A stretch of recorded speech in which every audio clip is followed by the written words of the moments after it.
Did you know that Ronald Reagan, the 40th President of the United States, wasn't always a politician?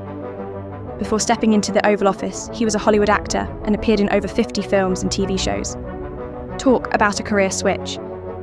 Reagan's movie debut was in 1937 in a film called Love is on the Air, but it wasn't just his acting that made him famous. His journey to the presidency was pretty epic too.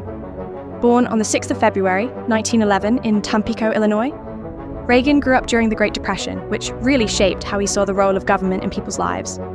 Before he became president, Reagan was governor of California from 1967 to 1975. He was known for his tough stance on crime and support for civil rights. Reagan was the first US president to ever be divorced. He was married to actress Jane Wyman, and later to Nancy Davis, who became Nancy Reagan, the First Lady.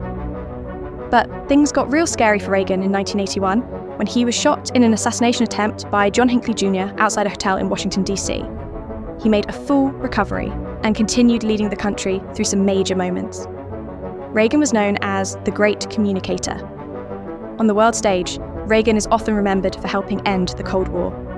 With Soviet leader Mikhail Gorbachev, and who could forget that legendary moment in 1987 when he said, "Mr. Gorbachev, tear down this wall," at the Berlin Wall. Those words were a huge part of the Cold War's end and the reunification of Germany. And here's something a little sweeter. Reagan loved jelly beans.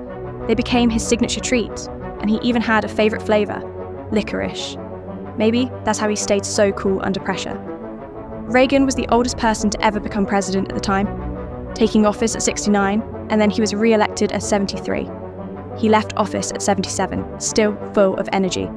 When he was younger, he was also a skilled athlete, great at swimming, basketball, and football.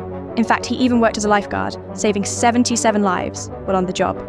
After leaving office, Reagan became a strong advocate for Alzheimer's disease awareness after he was diagnosed in 1994. It was a heartbreaking chapter in his life, but he continued to inspire people with his strength and resilience. Reagan's life was full of surprises, from movie star to president to advocate, and all the way through.